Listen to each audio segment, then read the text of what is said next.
Hello everyone and welcome to another episode of Erongo Talk, our community, your news. My name is Leandrea Louw and I'll be your host for today. Now today we find ourselves at the Swakopmund.She hotels, Brewer and Butcher. In our program for today we have an interview with two learners from Coastal High School in Swakopmund, Kalekela and Gaseb, who's going to talk about their views going to school amidst the COVID-19 pandemic and also their thoughts on an ongoing petition asking for a new academic year. As usual, I'm going to bring you the latest news, Grumpy's fishing report, weather and tides, and today we also celebrate World Hepatitis Day. So please don't go anywhere. We'll be right back after this. Okay, now for your news, as you know, to all our avid followers, today is Erongo Day, which means that there is news inside of the Republican, so please get your copy of that and please also check out our website. Now, the residents of Twalaloka affected by Sunday night's fire will be accommodated in tents and at local school hostels. Now, this was said by the Erongo Governor, Neville Andre, at a press conference on Monday afternoon. Now, investigations are currently underway to determine the exact cause of the fire in which a little boy lost his life and about 200 shacks burned completely down. Now, he said that we are committed to assisting this family and all the residents who have been affected by this tragedy. Messages of sympathy have also been received from the Office of the President and the Office of the Prime Minister. Now, the residents of Twalaloka affected by the fire has been accommodated in tents that was provided by the local security cluster, and a lot in the donations have been pouring in from all over the country. We know of a consignment that it's on its way from the Office of the Prime Minister, who is going to assist with mattresses, tents, food, the list goes on. Now, Commissioner Andreas Nelumbu, the head of NEMPOL in the Erongo region, also assured stakeholders at an emergency meeting that took place yesterday morning between the deputy ministers that are currently still in town, the security cluster, the local and regional councillors, that the Twalaloka community was not to blame for the clash between the police reservists, and the residents. Now, the trouble started when onlookers from elsewhere instigated others to attack members of the fire brigade and the security cluster. Now, one of the committee members of Twalaloka also explained that it was, in her words, it's people from the location that decided to take matters into their own hands, and the fire brigade was not spared. The municipality was not spared. Not even the media was spared by the onslaught of these individuals. Now, the Walvis Bay Mayor, Emmanuel Wilfred, also said that the local leadership is hard at work to fast-track the relocation of Twalaloka residents to a newly identified area. And we've been getting a lot of queries. If there's anyone who wants to donate, they can get into contact with or they can drop off their donations at the Warfish Bay Fire Station. We are also going to show you some phone numbers that you can get into contact with and where and how you can drop off your donations. Now, like I said earlier, it's Erongo Day. We have a few pages inside the Republican, and our top story there is of Francois Freeman, a COVID-19 patient. Now, for those of you who watched our episode of Erongo Talk yesterday, he was the guy talking from his hospital bed about his brush with COVID-19. So you can please go and check out, get yourself a copy of the Republican, go check our Erongo Talk episode of yesterday and our website as well. Now for something a bit Afrikaans. Die Dome wink na sportstoerisme. Nou die sportsentrum by die kus is fliks besig om sportstoerisme planne aan die gang te kry ten spyte daarvan dat die toerismebedryf sukkel weens die COVID-19 pandemie. Nou hierdie storie geskryf deur my kollega Irene Marie van der Walt. Sy vertel dat die Dome op Swakopmund is amptelik in Augustus 2018 geopen met die oog op die bevordering van plaaslike sport. Nou uitvoerende hoof Vanus Engelbrecht meen die tyd is nou reg om ook sportstoerisme by die wye verskeidenheid by te voeg wat reeds by die fasiliteit beskikbaar is. Dit is 'n rare mark en nie almal kan daarvoor voorsiening tref nie. Jy kan byvoorbeeld nie die behoeftes van 'n atleet-toerist en 'n gewone toerist met mekaar vergelyk nie, sê hy. Volgens hom verskil alles van die kos tot die meubels. Sportstoerisme verg alles van 'n verskillende dieet tot langer beddens. Atlete se ekskursies en vervoer heen en weer tussen lughawens veroorsaak ook vir toerorganiseerders hoofberekens.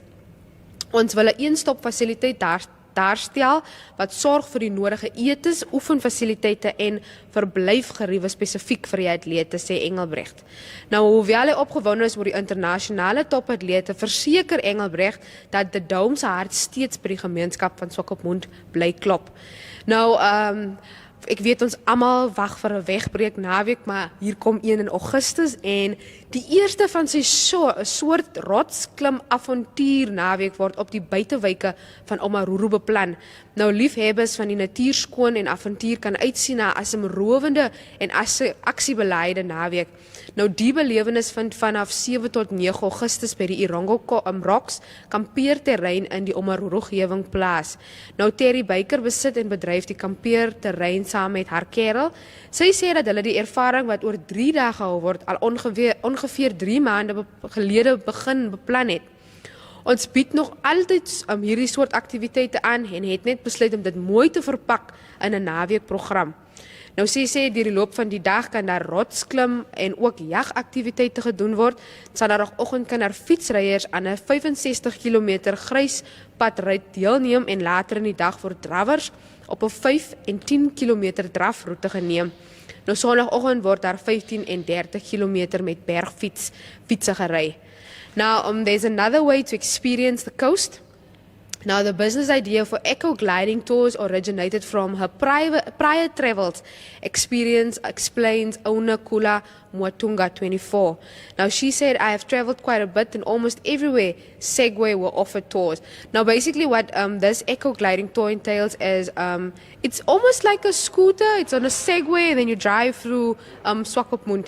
Now, Mwatunga says that she hopes her business will give tourists another outlook on Namibia, which she has found to be missing. Now, a Segway is a two-wheeled, self-balancing personal transporter invented by Dean Kamen. He brought the concept to the market in 2001 as the Segway HT, human transporter, and subsequently as the Segway PT, personal transporter. So I think that's going to be quite an experience.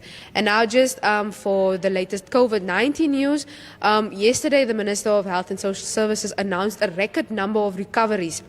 26 in total, 24 recoveries were recorded in Walvis Bay, 1 in Swakopmund and 1 in Engela. Now he also announced 68 new COVID-19 cases, of which 60 are from Walvis Bay, 1 in Swakopmund, 6 in Windhoek and 1 in Keetmanshoop. So you can please go check out our website at www.erongo.com.na, visit our Facebook page and grab yourself a copy of the Republican for today.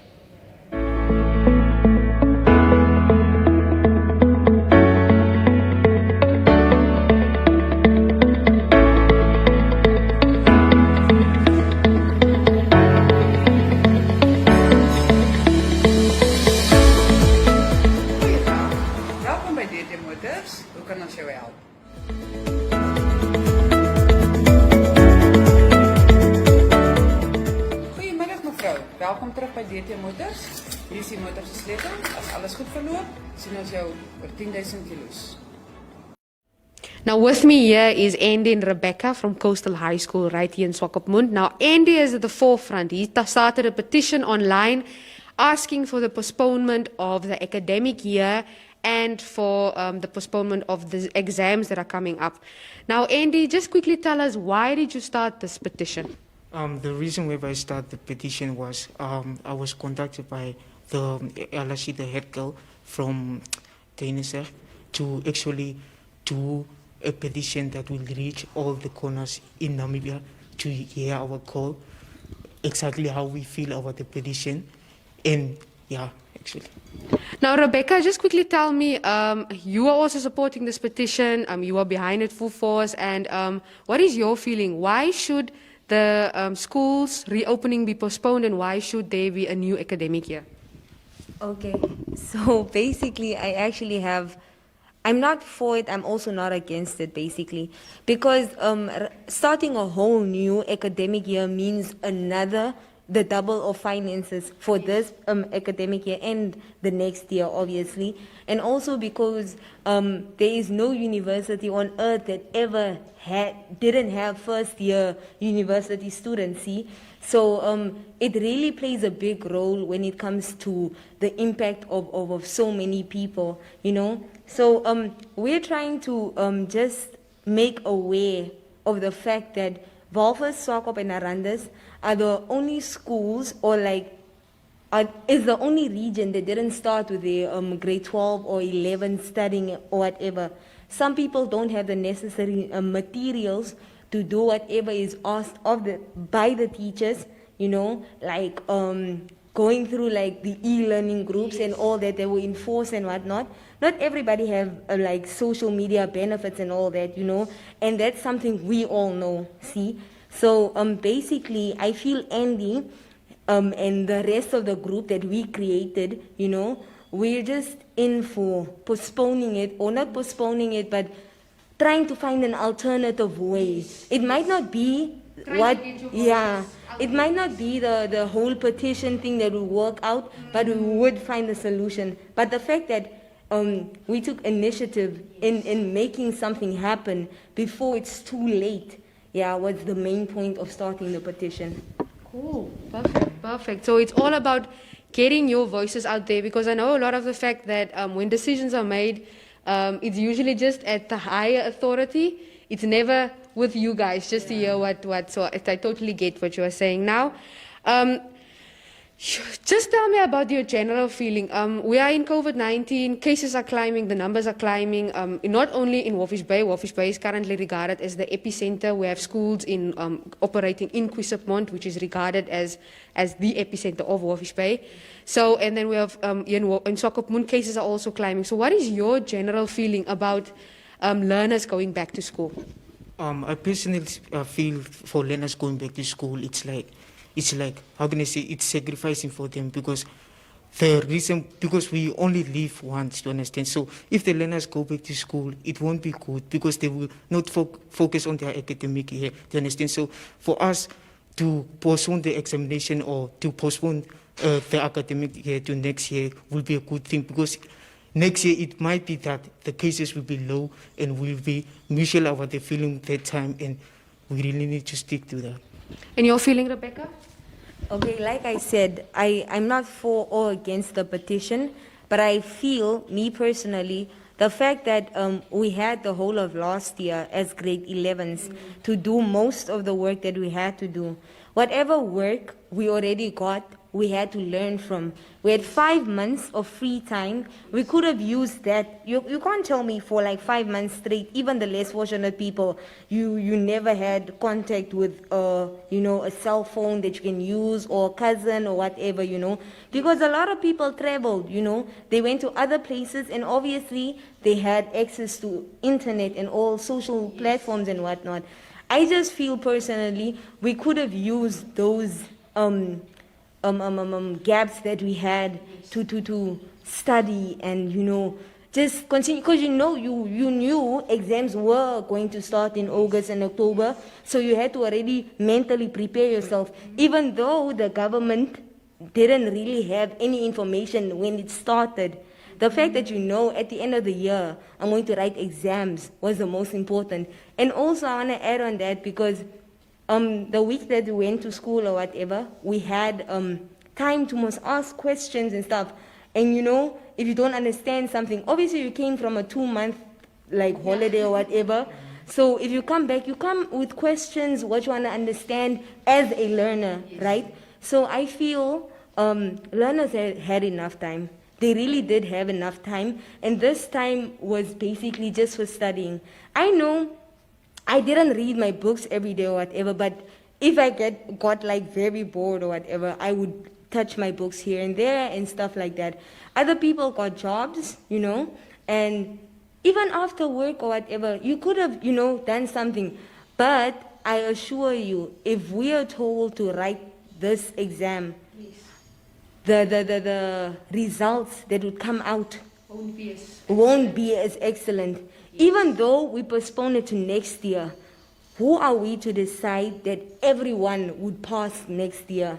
So I feel personally from my side that we do have to write our exams, because we need August exams to make any sort of application form or whatever, anywhere in the world, If Windhoek's people can do it, and other schools can do it, then we can try and do it, share information in between people. There are people like schoolmates who live nearby each other. If you see your friend doesn't have a smartphone or whatever, go make copies. Copies is just $1 or whatever. Some people have printers at home. Go to the people, talk to the people, ask for, more information and stuff. So I feel there's really, I feel there's really a lot to do, even though exam is coming up. But I really feel there were schools that didn't have study materials in the beginning anyway, We didn't have copy ink, we didn't have copy papers, we had problems with all these small things. But all of a sudden, when this small issue arose about us writing exams, while they started in Windhoek or whatever, it's a big problem. I just feel people should stop wasting time right now and start studying already. By August, you'll be ready. Now you're wasting your time complaining about things that might not even change, but you didn't even do anything. What are you doing, to improve or help? Yeah, I know we have a lot of friends and whatnot, but at the end of the day, grade 12 is about individual work, about individuality. So if you take the initiative to study for yourself, Yes. I get you. Yeah. I get you. I get you. Now, you Swakopmund learners were so fortunate enough to have 3 days of school, right? And now the Walvis Bay was not so lucky. If they've been still been schools have been closed since the initial lockdown.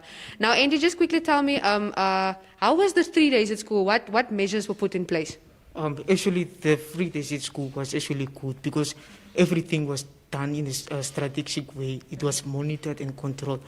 When we went into school, the first gate, actually there were like crosses on the ground, and we stand in the crosses, and we personally told how we need to do. And from there we checked our temperatures, and we were given hand sanitizers. Yes. From there we went to our specific classes.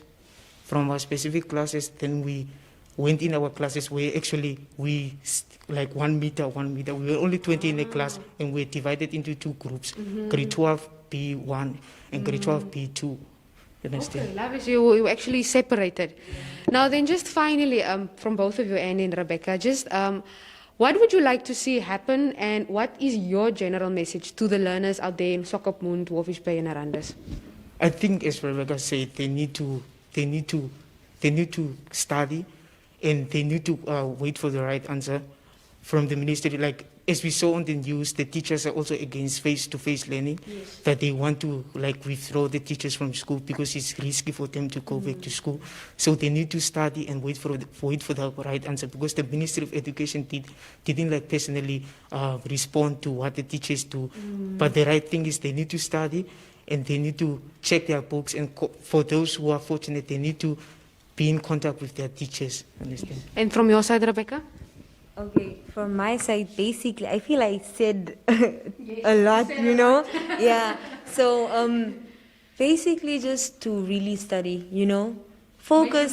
Make the most of the time, the free time you have. Because if we go back to school, we really won't have free time, So, make the time to study things that you already have, and maybe we can come up with a solution of only writing whatever we learned, which would make our studying easier. Understand?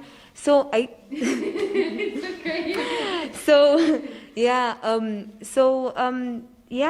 that is just study, really take care of yourself. If the government decides to reopen schools for learners, please adhere to the distancing and the touching of people, and because that is self-explanatory. You have to already have that in your mindset to say, I'm going to school, there's corona. Even though I'm going to get my friend, I can't give her a hug because, I don't know where she has been, Always just stay protected, always have hand sanitizer. This is the time where you can act bougie if you want to. If you take the hand sanitizer out 20 times to just clean your hand, do it, and always wear face masks. Yeah. So we can just help the government, because they're trying their best to actually do whatever they can. We don't know what's going on there exactly, Yeah. So the best we can do for now is just pray, study, and really, really, really be focused. This is also the time where learners can actually start thinking about what they would want to do after school. Because a lot of grade 11s and 12s don't really know what, So take the time to learn. Be innovative. Yeah, be innovative. Create your own place where you can understand only what you can understand, Create your own form of happiness. Start cleansing yourself. Just be productive, Do something with whatever time you have left, because that's the only thing you have right now. Time, Every minute that you waste is like literally gone. You can't have it back. So if you can say 5 minutes ago, I did my homework, now I'm eating, or like I was studying 5 minutes ago, but now I'm eating. You know what you did with your time. You can ask people that don't really know what to do with their time.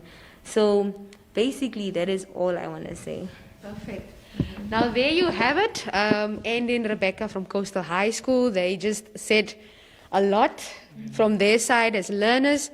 And please let us know in the comments what you think, what is your opinion. Reach out to us at 0811 7040. And we know it's an extremely difficult situation for you. The pressure is on. It's sky high. It's exams and everything. Yes, it's the last grade 12s. But you know what? It's the last grade 12 year. Make sure you go out with a bang. Nah? And use the time, like they said, make use of it productively. And we're thinking of you. And there we go. Thank you. And now for Grumpy's fishing report. As we know, it's Tuesday, and we always have a report on what's happening at the shoreline or along the shoreline from Grumpy. Now, he said some say it's fantastic weather, but he begs to differ.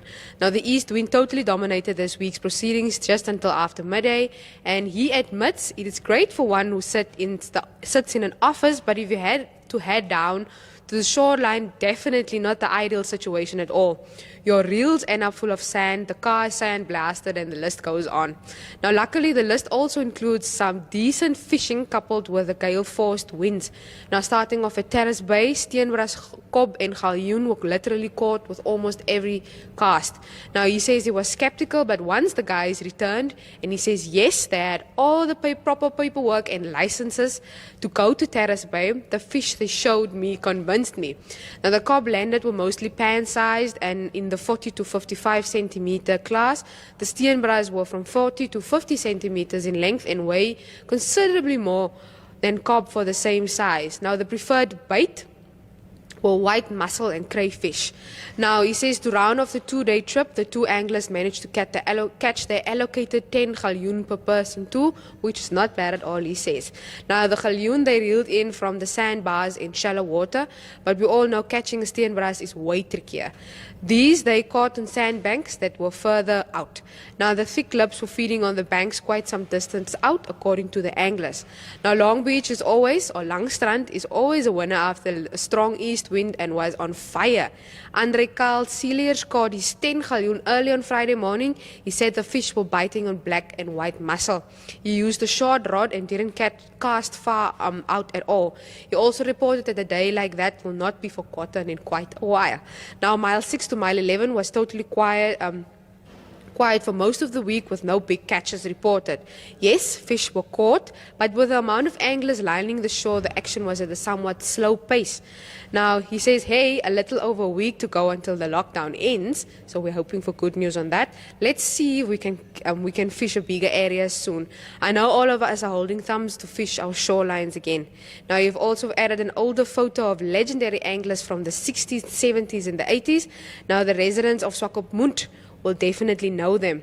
This photo should definitely invoke good conversation once the guys notice who they are. So go on, young guns, go ask your daddy who they are. Now the water will be turning from calm to somewhat higher swells. This should get the galjoen to come on the bite again. Don't pack your rods away too far. And he says, tight lines until next time.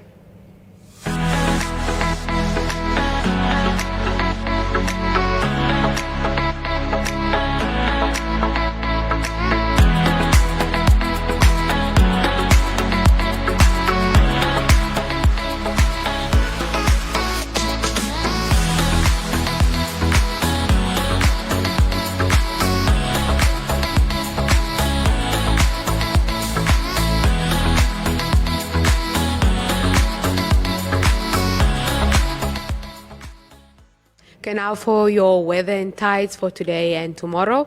Now we had high tide this morning at 25 minutes to 4, low tide at 25 minutes to 9. High tide will be again at 2:30 and low tide will be tonight at 5 minutes past 9. Now for Walvish Bay, sunrise was this morning at 20 minutes to 8 and sunset will be at 20 minutes to 7.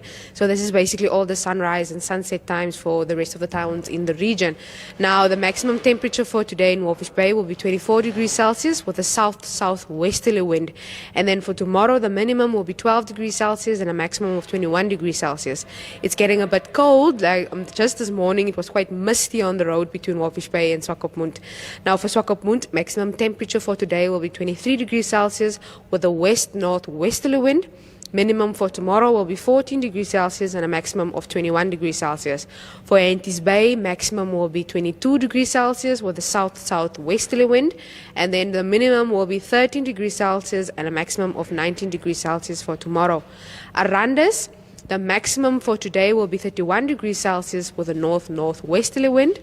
Minimum will be 16 degrees Celsius and a maximum of 30 degrees Celsius for tomorrow. So it's a bit hot that side. Usakos, maximum for today will be 29 degrees Celsius with a northerly wind. For tomorrow, minimum will be 11 degrees Celsius and a maximum of 29 degrees Celsius. For Karibab, maximum will be 27 degrees Celsius with a north-northwesterly wind. Minimum for tomorrow will be 10 degrees Celsius and a maximum will be 27 degrees Celsius. And then finally for Omaruru, maximum for today will be 27 degrees Celsius with a north-northeasterly wind and the minimum will be 8 degrees Celsius with a maximum of 27 degrees Celsius. And now that was your weather and tides for today and tomorrow.